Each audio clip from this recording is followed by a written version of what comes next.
Alors, on parlait de l'administrateur du système Unix. Donc, l'administration d'un système Unix Linux s'effectue de quatre manières principales.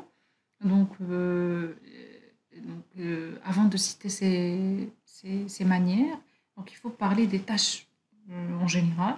Donc, il s'agit d'abord de l'installation du système, ses mises à jour, la gestion des utilisateurs et la gestion des groupes éventuellement, avec une création technique des comptes et une assistance, la mise en service et maintenance des périphériques, la mise à disposition des services et des ressources, l'optimisation des ressources, la gestion des sauvegardes, la gestion des protections et de la sécurité des informations, la surveillance quotidienne du système et la prise en compte des anomalies, restauration, panne, redémarrage, et aussi la gestion des aspects réseau.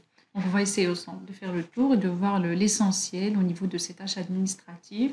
Et, et, et pour chaque phase, on va voir les commandes essentielles, la tâche, à quoi il consiste et comment la gérer et quel est le bon réflexe pour la mettre en place. Donc, on a dit que l'administration s'effectue en quatre manières générales.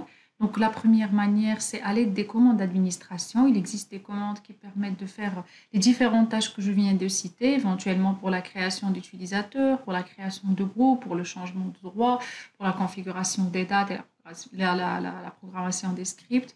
Ça, c'est la première façon. Donc, on va voir ensemble les différentes commandes qui permettent d'effectuer la chose. C'est le premier réflexe, c'est utiliser la commande en question de l'administration. Deuxième chose, c'est en éditant les fichiers d'administration. On peut ajouter un utilisateur, par exemple, en éditant avec un éditeur, éventuellement le VI, le fichier /etc/password, par exemple. Donc, il existe une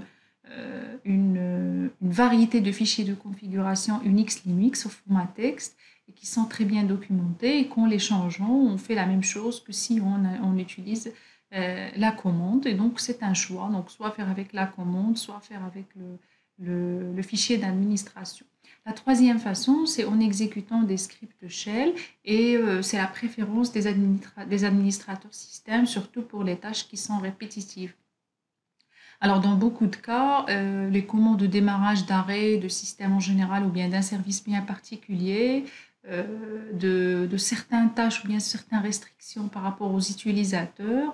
Donc, on les fait en créant un script shell et puis programmer l'exécution de ce script. Donc, ça fait l'affaire avec, à un moment donné bien précis, sans que l'administrateur est là, sans que la commande est exécutée concrètement.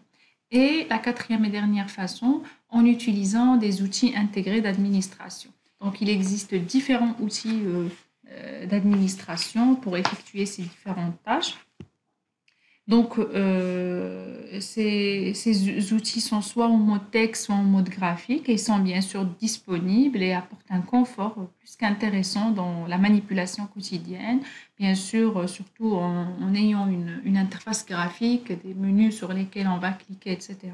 Donc, ça rend la tâche d'administration un petit peu plus facile. Cependant, donc, la vraie maîtrise de l'administration euh, et doit être faite en maîtrisant les commandes. Et même si on a un outil d'administration, donc la maîtrise de commandes est indispensable, incontournable. Donc par la maîtrise des commandes, tout en procurant plus d'aisance et de recul dans l'utilisation des outils interactifs. Et bien sûr, ça nous empêche de faire des erreurs de manipulation. Alors, je vais vous citer un petit peu les différents outils d'administration qui existent. On ne sait jamais. Vous pouvez vouloir les découvrir ou bien au niveau de l'entreprise, dans votre expérience professionnelle, vous pouvez faire face à ces outils. Et donc, il faut savoir qu'est-ce qu'on a au niveau du marché. Et donc, pour Unix, commençons par Unix. Pour AIX, il existe le SMIT, System Management Interface Tool. Et donc, le SMIT, il est disponible en interface texte, donc une interface SMITI ou graphique. Donc, ce menu a le grand intérêt de permettre à l'utilisateur de visualiser la commande avant de la lancer. Donc, il génère de plus un historique très complet sous forme de fichiers, que sont les fichiers smith.log et smith.script. Ça, c'est par rapport à AX. Pour Pour IBM, il y a aussi au niveau de AX, le IBM Systems Director. Et le IBM System Directors, lui, il propose une gestion qui est unifiée des systèmes IBM à travers une interface qui est plutôt web. Donc, il a beaucoup de possibilités de l'administration et la gestion de virtualisation des différents systèmes. Par rapport à HPUX, toujours dans le système d'exploitation Unix, donc on a le SAM, System Administration Manager. Donc, ce système-là, il est plutôt disponible en interface texte ou graphique aussi. Donc son menu, il contient naturellement les commandes, mais on peut ajouter aussi, il nous permet d'ajouter également l'exécution des scripts complémentaires avec une correspondance directe entre menu et commande. C'est vrai, c'est pas très facile et très évident, donc ça nécessite une connaissance et une maîtrise préalable des commandes, mais la correspondance qui peut être faite.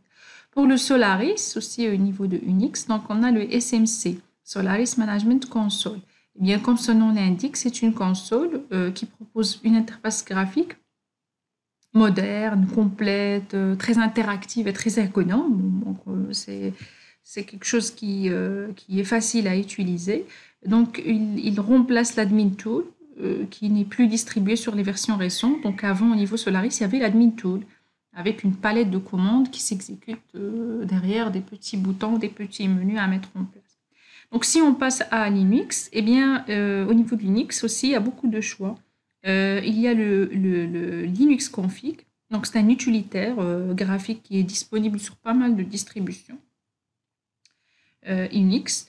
Il y a aussi le Red Hat Config pour la distribution Red Hat. Donc, il y a des outils graphiques disponibles. Donc, il y a Red Hat Config Network, Red Hat Config Printer Gear, Red Hat Config Users. Donc, c'est l'interface graphique Red Hat qui permet l'administration.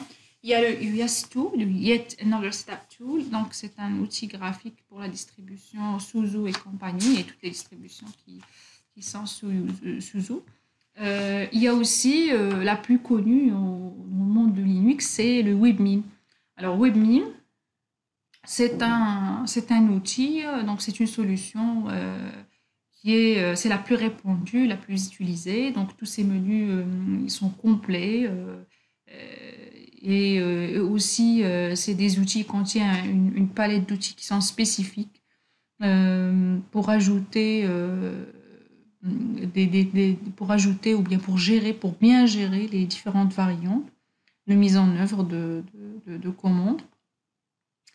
Alors, il peut s'adapter à toutes les versions Unix. Donc, c'est un logiciel qui est libre. Ça, c'est sa particularité. C'est vrai que c'est un outil Unix, mais qui est... Donc, si vous tapez www.webmin.com, alors vous allez trouver une référence de l'administration système avec les tâches les plus importantes et les plus récurrentes. Donc, je disais, donc Webmin, c'est un logiciel libre, mais non, on sait ce que c'est.